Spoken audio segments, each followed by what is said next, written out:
Hey guys, Jan Bell here from the Public Speaking Institute, and I just wanted to briefly share with you the 5 most common mistakes we see people make when it comes to presenting to others. So let's get into it because we've got some stuff to share and we don't have a hell of a lot of time. So the first mistake that we see people make is that they think that it's all about the content that they have to share. Now, what we mean by this is essentially what happens is people just spend so much time just brain dumping, essentially. They're just putting all this information out there and just kind of, pardon me, vomiting it all over the people they're presenting at and hoping that something sticks. Hopefully you're not picturing the vomit sticking, but that's what they hope. They hope that it sticks because there's so much to get out there and they think that it's all about that.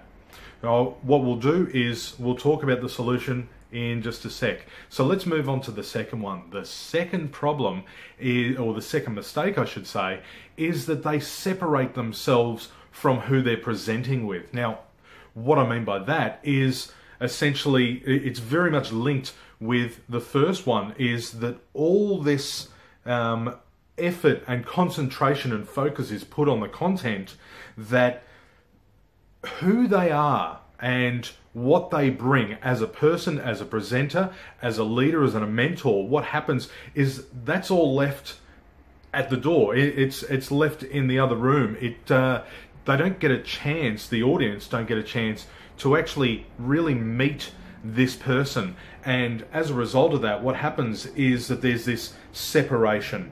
And that's a real problem because at the end of the day, every single presentation that we make is passing on a message, passing on an idea. It is communicating.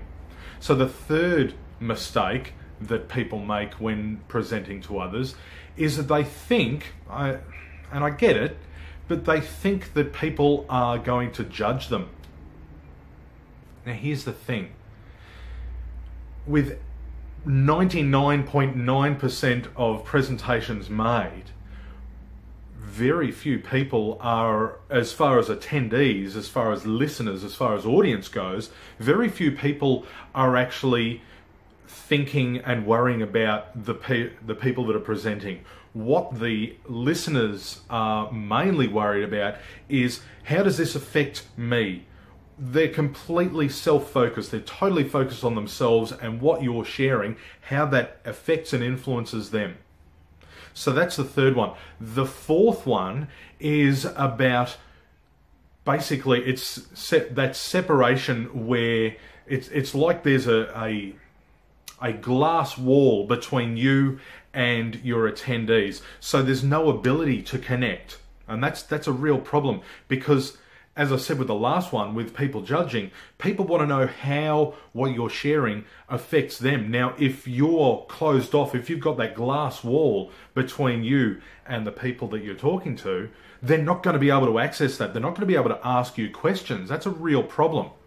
Now, the last one is that you forget that you're a leader. You forget that you're here teaching and sharing rather than being a person who's just on the spot and taking up other people's time. And I think that's where a lot of people, where their mindset is, that they feel that they're taking up other people's time.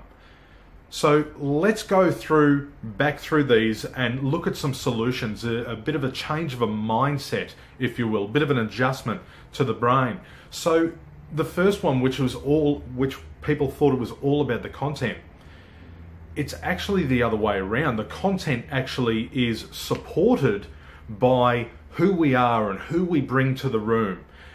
Of course, the content's important, no question, but without who we are bringing it to life, bringing it to the people that we're sharing it with, well, you might as well just hand out a piece of paper and say, there you go, there's my presentation. So you need to make sure that you bring who you are. Now, the second one was about leaving you at the door. That's the problem. What we want to do is make sure, obviously there's a continuation on, is bring you to the fore. Who are you as a leader, presenter, student, all those different little things, the style of who you are. You could be someone who's very light-humoured. If that's going to extend the content, not only the content, but also create a stronger connection and a bond with your audience, that's something that needs to come out. That's something that needs to be brought as a gift to your audience. Now, the next one, people judging you. As I said before, I've kind of already given you the solution, but let's be clear on this. People are only thinking about themselves. So think about it this way. If you're worried about people judging you, do you think you're the only person in that room thinking that way? Chances are not at all. So if you're not the only person thinking about yourself in the room and thinking that other people are judging you, then why don't you realize that as a result, other people are thinking the same way? Now, with that mindset change, with that flip, essentially what you can do is you come from an empathetic place. You come from a place where you stop thinking about yourself and you start thinking about others. And not from a judgmental place, but from a place, as I said before, a place from empathy. Now, when you come from an empathetic place, what happens is that glass wall that I talked about before, this goes into the next point, breaks down, because there's no need for it to be there. In fact, it can't be there. For it to come from a place of empathy, there are no walls. It stops being about me and you, or I and them. I don't know, whatever you want to go with. It becomes about we. It becomes about us. It becomes about a group. And that's the kind of dynamic we're talking about. And the last point about forgetting that you're a leader, think about it. With what we just talked about, where you're changing the mindset from me and them, or I and them, whatever that was, into a group that operates with a mindset of we, surely that's the mindset of a leader. Surely that's how a leader operates, that they bring people together. They bring people together in a way that moves forward with an idea. And that's what this is all about. It's about having the idea and then leading people towards that idea. So that's it for today. Those are the 5 mistakes and also the solutions that people make with presenting. I hope you've enjoyed that. I'd love to hear your comments. Let's keep the conversation going. What have you learned from this? What one of these can you take on board that's going to give you the most leverage with your speaking, with your presenting? Thanks again for watching, and we'll talk to you soon.